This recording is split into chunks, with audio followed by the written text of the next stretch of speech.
नमस्कार, मैं हूं आशुतोष और आप देख रहे हैं सत्य हिंदी। सत्य हिंदी के विशेष कार्यक्रम आशुतोष की बात में आपका स्वागत है। बातचीत शुरू करने के पहले एक छोटी सी अपील। सत्य हिंदी एक कोशिश है ईमानदार, निडर और निर्भीक पत्रकारिता की। हम अपने लाखों दर्शकों के शुक्रगुजार हैं जो लाखों की संख्या में हमारे कार्यक्रमों को देखते हैं और हमारी हौसला अफजाई करते हैं। उनसे एक और छोटी सी गुजारिश करना चाहते हैं कि आप न केवल हमारे कार्यक्रम देखें बल्कि संभव हो सके तो आप हमारे वीडियोस को बड़ी मात्रा में डिस्ट्रीब्यूट करें, सर्कुलेट करें और शेयर करें ताकि ईमानदार पत्रकारिता ज्यादा से ज्यादा लोगों तक पहुंचे। और अब आज की बातचीत हम शुरू करते हैं। आज दरअसल हम बातचीत करना चाहते हैं ग्रोक की, एक आर्टिफिशियल इंटेलिजेंस जिसको एलोन मस्क की टीम ने डेवलप किया है पिछले दिनों, जिसको लेकर काफी हंगामा भी मचा और यह आरोप भी लगा कि दरअसल ग्रोक के बहाने क्या भारत की राजनीति को या भारत में जो भारतीय जनता पार्टी और सरकार का जो नैरेटिव है उसको खत्म करने की कोशिश की जा रही है, या ये कहें इसको दूसरे संदर्भ में कि ये जो सरकार की तरफ से जो प्रोपेगेंडा है उस प्रोपेगेंडा को ये न्यूट्रलाइज कर रहा है एक। और दोनों ही पक्ष कह सकते हैं कि इस पर चर्चाएं गर्म कर रहे हैं। आज जो हम दरअसल चर्चा करना चाहते हैं वो तीन सवाल है। पहला सवाल इस बात को लेकर है कि ग्रोक कितना ऑथेंटिक है। पहली बात कि जो कंटेंट उससे निकल के आ रहा है, जो सवाल उससे पूछे जा रहे हैं, वो कितने सही हैं, कितने ट्रूथफुल हैं और कितने समाज के लिए उपयोगी है। दूसरा प्रश्न इस बात को लेकर है कि ग्रोक आर्टिफिशियल इंटेलिजेंस जो बाकी के जो आर्टिफिशियल इंटेलिजेंस के इक्विपमेंट्स हैं या सॉफ्टवेयर्स हैं उनसे किस कदर डिफरेंट है, यानी उनसे अलग कैसे है। और तीसरा सवाल, क्या वाकई में ग्रोक इतना पावरफुल है कि किसी भी देश की पॉलिटिकल नैरेटिव को बदल सकता है या तोड़ सकता है या उसकी जगह कुछ नया क्रिएट कर सकता है। चौथा सवाल, क्या इस पर किसी तरीके का रेगुलेशन लगना चाहिए, यानी किसी तरीके का नियंत्रण अंकुश लगना चाहिए या इसको निर्बाध रूप से चलते रहने देना चाहिए। बात करेंगे राजेश महापात्रा से। राजेश, आपका बहुत बहुत स्वागत है हमारे विशेष कार्यक्रम में। ग्रोक, हम थोड़े अलग से टॉपिक पर आज बातचीत कर रहे हैं, इकोनॉमिक्स में बातचीत नहीं कर रहे हैं, लेकिन ग्रोक क्या है हमारे बहुत सारे दर्शक जानना चाहेंगे। देखिए, ग्रोक एक आर्टिफिशियल इंटेलिजेंस टूल है। 3x AI जो इलॉन मस्क का, जैसे आपने कहा, ये दूसरे AI टूल से इस तरीके से डिफरेंट है। टेक्निक्स तो वही है जिस तरह से बाकी आर्टिफिशियल इंटेलिजेंस टूल्स जो है कई सारे लैंग्वेज मॉडल्स को लैंग्वेज के ऊपर ट्रेन करते हैं, वो एक यूनिवर्स ऑफ कंटेंट को स्कैन करते हैं, वहां से इंफॉर्मेशन प्रोसेस करते हैं और जिस तरह से एक रोबोट इंफॉर्मेशन को पढ़ता है उसको पढ़ के आपके सवालों का जवाब देते हैं।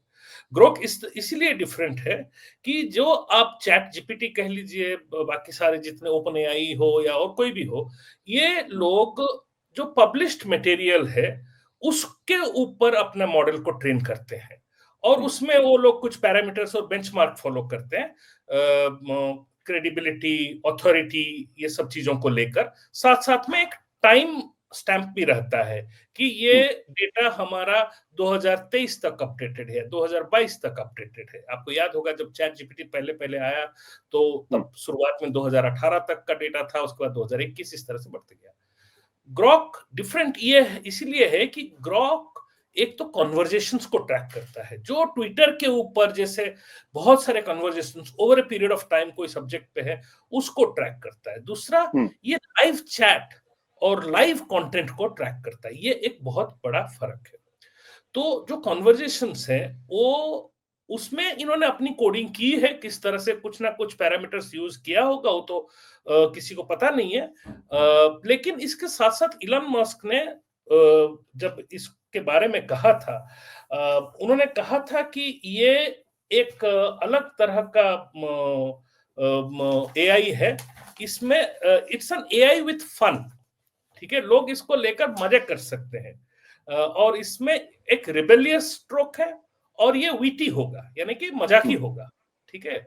तो इसलिए इसको, और मजे की बात यह है कि हमारे यहाँ बहुत सारे लोग बड़े सारे हिंदी के शब्द और जो इंग्लिश के शब्द हैं वो अंग्रेजी में लिखे जाते हैं और इन्होंने एक देसी, ये जो देसी कोड कह सकते हैं आप, इस तरह से ट्रेन किया है। और अगर आप ग्रॉक के जवाब देखेंगे तो बड़े मजेदार मजेदार जवाब और बहुत हद तक बड़े सही तरीके से ये ट्रैक करके उसको समराइज करता है।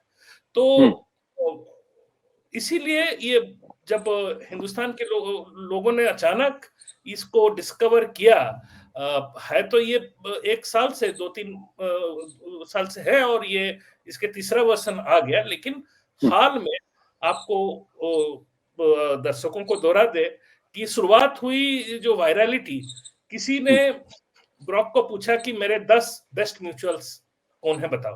बेस्ट म्यूचुअल्स वो होते हैं सोशल मीडिया में जो एक दूसरे के पोस्ट को रिपोस्ट करते हैं या लाइक और वो करते रहते हैं। तो ग्रॉक ने समय लगाया जवाब देने में, तो उतने में उसने ग्रॉक को कुछ गालियां दे दी। तो ग्रॉक जवाब जब दिया तो जवाब गाली से ही शुरू किया। तो इससे अचानक लोगों को लगा कि ये सारे जो चीजें हैं, इस तरह से अनफिल्टर्ड अनसेंसर्ड टर्म्स जो है निकल जा रहे हैं, ये बड़ा, और ये जो क्रिटिसिज्म है इसमें वाकई में दम है।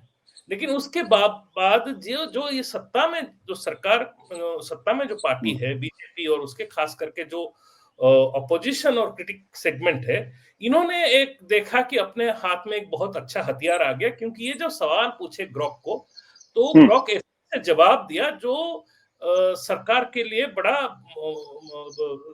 जो रूलिंग पार्टी हो गया, महंगा पड़ने लगा। और उसका कारण शायद ये ही है कि ट्विटर एक ज्यादातर लेफ्ट लिबरल स्पेस के लोगों की था, तो जो कंटेंट वहां पे, जो ऑथेंटिसिटी, क्रेडिबिलिटी और वॉल्यूम ऑफ कंटेंट जिसको शायद ग्रॉक ट्रॉल कर रहा है, ट्रैक कर रहा है, वहां इसी तरह का कंटेंट शायद ज्यादा मिल रहे हैं। लेकिन देखिए, टेक्नोलॉजी है, कल को थोड़ी बहुत चेंज ऑफ कोड हो सकता है, और यही चीज जो आज आप देख रहे हैं, जिसको लेकर अपोजिशन के स्पेस में बड़े सारे लोग थोड़ा सा चीयर कर रहे हैं, मोड में है, ये बदल जा सकता है। मोस्ट इंपॉर्टेंट जो चीज है कि ये टूल किसी भी चीज के लिए इस्तेमाल इसका हो सकता है, कल को हेट स्पीच और हेट क्राइम के लिए भी इसका इस्तेमाल हो सकता है। तो इसलिए मेरे ख्याल से इस तरह के टूल्स का रेगुलेशन होना जरूरी है। राजेश, कल मैं एक बहुत ही बड़े पत्रकार से बात कर रहा था, अपने जमाने के बड़े लेजेंडरी एडिटर हैं। उन्होंने बड़ी इंटरेस्टिंग बात की। उन्होंने कहा देखिए, ये जो ग्रोक है वो दरअसल ट्रूथफुलनेस पर आधारित है, और ये जो जानकारियां दे रहा है वो सच पर आधारित है, और इसलिए इसके ऊपर सरकार की नजर लगातार बनी रहेगी, और ये झूठ पर आधारित नहीं है। क्योंकि झूठ पर आधारित नहीं है, सच बातें कह रहा है, इसलिए इसको रेगुलेट करना या इसके खिलाफ मुकदमा दर्ज कर पाना मुश्किल होगा। आपकी नजर में ये कितना ट्रूथफुल है, जो इंफॉर्मेशन ग्रोक के जरिए मिल रही है या जो पूछी जा रही है? नहीं, देखिए, मैं दावे के साथ नहीं बोल सकता हूं, लेकिन मुझे लगता है जो ट्रूथफुलनेस है वो बड़ा कॉन्टेक्स्ट स्पेसिफिक है, वो सब्जेक्टिव होता है, क्योंकि आखिर में वो एक यूनिवर्स ऑफ कंटेंट से ही तो उठाता है वो ट्रूथ, और वो जो यूनिवर्स ऑफ कंटेंट है वो मैनेज हो सकता है, और वो उसका बेहतरीन एग्जाम्पल तो आज हम हिंदुस्तान के अंदर देख रहे हैं। जिस तरह के लोग सवाल पूछते हैं, कई लोग तो बहुत सारे चीज ऐसे विश्वास करते हैं जो कि एकदम ट्रूथ नहीं है, लेकिन उनके लिए वो ट्रूथ है, और वो जिस सोर्स से उसको ले रहे हैं उसको वो सोर्स ऑफ ट्रूथ मानते हैं। तो जो सत्य की जो है उसके जो स्वरूप है वो बदल चुका है, खास करके ये डिजिटल और एआई ड्रिवन एज में मिस इन्फॉर्मेशन और डिस इन्फॉर्मेशन, तो उसका तो सबसे बड़ा प्लेटफॉर्म यही सोशल मीडिया प्लेटफॉर्म्स बने हुए हैं। तो अगर वो आज तक उन चीजों को नहीं रोक सकते हैं, तो ये किस तरह से आप कह सकते हैं कि ये ट्रूथफुलनेस के लिए ही ये प्लेटफॉर्म है? ये अभी नया, अच्छा, अगर ट्रूथफुलनेस की बात करते हैं आप, देखिए इनकी एक इमेज टूल भी आया था जो कि अमेरिका में जो प्रीमियम क्लाइंट है उनके लिए आया था। उन्होंने आधे कपड़ा पहनाकर एक सेलिब्रिटी का फोटो को ग्रॉक जो XAI का जो टूल है उसने एक जेनरेटिव इमेज क्रिएट कर दिया। अब आप बताइए ये कौन सी ट्रूथफुलनेस की काम हुई, ये कौन सी मोरली रिस्पॉन्सिबल काम हुआ? तो ऐसा कुछ नहीं है। देखिए, बात ऐसा है कि जो हम कहना चाह रहे थे कि हमेशा लॉ जो है वो टेक्नोलॉजी के पीछे रहेगा, लेकिन इसका मतलब नहीं है कि हमें वो प्रयास नहीं करना चाहिए कि हमें सही लॉ, सही कानून लगाना चाहिए, क्योंकि जो टेक्नोलॉजी के जो दुरुपयोग हो सकता है या बुरा प्रभाव पड़ सकता है, कि अल्टीमेटली आप देखिए ग्रोक है क्या, इसमें अनफिल्टर्ड, अनसेंसर्ड कंटेंट फ्लो, ठीक है। और इसको जब हम अप्रोच करते हैं, माना आज हो सकता है जो सरकार में जो पार्टी है वो इससे नाखुश होगा, और है कि अखबार में आ चुका है कि सरकार इस चीज को लेकर बातचीत शुरू कर चुकी है एक्स के साथ। लेकिन क्या हो रहा है हमें पता नहीं। आवाज राजेश, क्या जो ये ग्रोक है, क्या इसको मैनिपुलेट किया जा सकता है? क्योंकि मैनिपुलेट का मतलब ये कि आज जो सच है, जैसे कि अगर किसी ने नरेंद्र मोदी के बारे में एक सवाल पूछा, तो इसके जो सवाल के जवाब आए उससे सरकार बुरी तरीके से परेशान है, और सरकार का जो मंत्रालय है उसके अधिकारी ये कह रहे हैं कि इस पर तो नियंत्रण लगाना बहुत जरूरी है, क्योंकि इन्फ्लेमेटरी भी है और इसकी वजह से दिक्कतें भी पैदा हो रही हैं।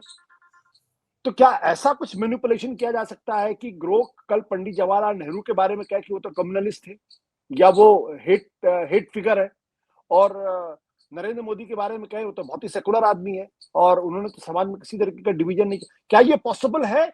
या जो बहुत सारे लोग ये दावा कर रहे हैं कि भाई जो कंटेंट अवेलेबल है उस कंटेंट का सोर्स भी ग्रोक देता है, इसलिए ग्रोक को मैनिपुलेट करना बहुत मुश्किल काम है। जो नरेंद्र मोदी है वो नरेंद्र मोदी के बारे में बताएगा, जो पंडित जवाहरलाल नेहरू के बारे में बताएगा, और जो हिस्टोरिकल एक्यूरेसी है उससे बहुत ज्यादा उसमें दिक्कतें नहीं होंगी, अलग नहीं होगा। देखिए निश्चित रूप से ग्रोक वो नहीं करेगा जो आपके व्हाट्सएप फॉरवर्ड्स करते हैं, ये एकदम सही बताया आपने। लेकिन इसको अलग अलग तरीके से इस्तेमाल किया जा सकता है। At end of the day ये तो टेक्नोलॉजी है ना, किसी ने तो बनाई है ये टेक्नोलॉजी, एक पर्पस के लिए बनाया, और वो इसी टेक्नोलॉजी को कल को पर्पस वो बदल सकता है, तो ये टेक्नोलॉजी का इस्तेमाल भी बदल सकता है। मेरा कहना ये है कि हम हर कोई चीज टेक्नोलॉजी के ऊपर तो नहीं छोड़ सकते, है ना। अगर टेक्नोलॉजी ही समाज को संभालने लग गया तो फिर समाज ही नहीं रहेगा। बिल्कुल, बट राजेश मैं सवाल इसलिए पूछ रहा हूँ क्योंकि बहुत सारे ऐसे स्टूडेंट्स हैं जो सवाल पूछना चाहेंगे, तो जो जवाब ग्रोक की तरफ से आएगा, क्या उनको दोबारा क्रॉस चेक करने की जरूरत पड़ेगी, या उसको वो लास्ट वर्ड मान के चले कि नहीं भाई ये जवाब आया है, ये सही जवाब है, अब इसमें गड़बड़ नहीं, एकदम कभी भी उसको लास्ट वर्ड नहीं ले सकते हैं ना।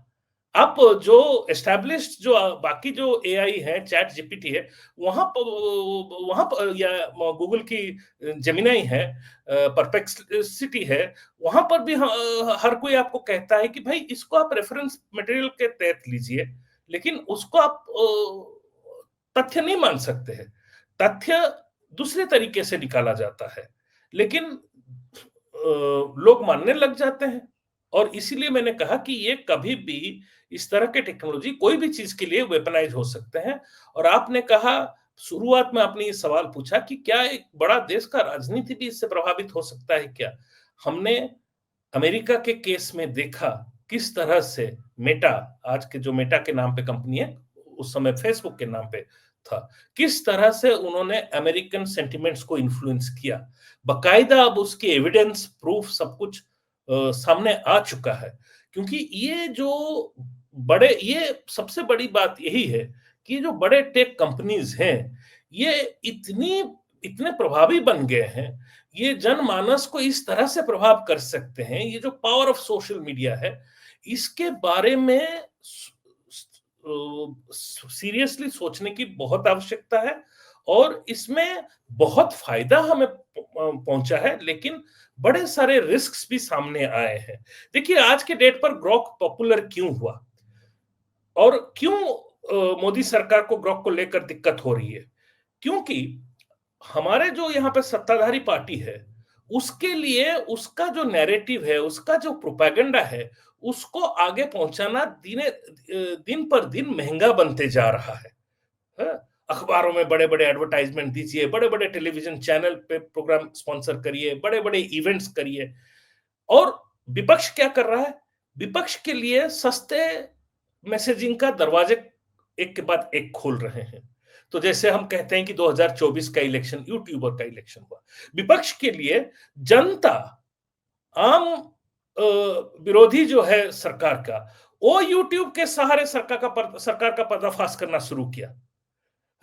उस तरह से ये जो टेक्नोलॉजी से क्या हो रहा है हम देख रहे हैं, जैसे एक के बाद एक टेक्नोलॉजी आते हैं और जो टेक्नोलॉजी पॉपुलर होता है वो इस बात पर पॉपुलर होता है कि क्या इस टेक्नोलॉजी के माध्यम से कम्युनिकेट करना चीपर है क्या, मैसेजिंग चीपर हो रहा है क्या, क्रिटिसिज्म करना चीपर हो रहा है क्या।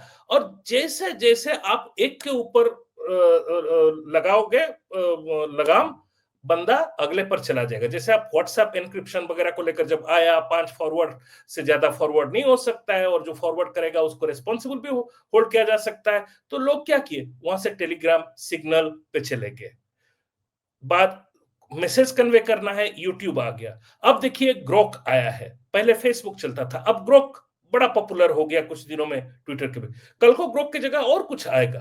तो ये एक तरह से जो भारतीय जनता पार्टी, जो कि सबसे एक तरह से डिजिटलाइजेशन का फायदा, सबसे ज्यादा पॉलिटिकल फायदा लिया था, धीरे धीरे आप अगर देखेंगे तो उसको कहीं ना कहीं ये डिजिटल चीज महंगा पड़ रहा है, लेकिन ये इसको रोक नहीं पाएंगे। अब आखिरी सवाल आपसे, क्या कई लोग जिनसे मैंने बातचीत की, उनका कहना है कि भाई ग्रोक ने एक काम तो किया है, भले एलन मस्क का है, लेकिन इसने बीजेपी के और सरकार के प्रोपेगेंडा को ध्वस्त कर दिया है। क्या ये सही होगा? और इसलिए अब इनके लिए अपने प्रोपेगेंडा को आगे फैलाना आसान नहीं होगा, क्योंकि अगर कोई बात कहेंगे तो पहले जो एक इंडिविजुअल लोग जो फैक्ट चेक करते थे और उसको आप डिस्क्रेडिट कर देते थे, अब सारी कम्युनिटी, सारे लोग जो ट्विटर पे हैं या एक्स पे हैं, वो ग्रोक के पास जाएंगे और फैक्ट चेक कर लेंगे और बीजेपी या सरकार का जो आईटी सेल पूरी तरीके से एक्सपोज हो जाएगा। क्या ये सच है? लेकिन सरकार अगर कल को चाहे ग्रोक टूल को ड्रॉप कराना तो कर सकती है। सरकार अगर चाहे तो जिस तरह से हमारा ये जो सेक्शन 79 को इन्वोक किया जा रहा है और जो सहयोग पोर्टल था जहां पर ट्विटर आया नहीं, बाकी सारे कंपनी कोऑपरेट कर रहे हैं, और अब उसी को लेकर कर्नाटका हाई कोर्ट में ट्विटर ने, एक्स ने केस पिटिशन फाइल किया है कि वो कहते हैं कि ये फ्री स्पीच के खिलाफ है, और सरकार कहती है कि हम रीजनेबल रेस्ट्रिक्शंस जो है आर्टिकल 19(2) के अंदर हम उसको इन्वोक करके इसको कर सकते हैं। तो देखिए, लॉ, जैसे मैंने कहा, लॉ एक मैटर ऑफ इंटरप्रिटेशन होता है और वो जो इंटरप्रेट करता है उसके ऊपर डिपेंड करता है।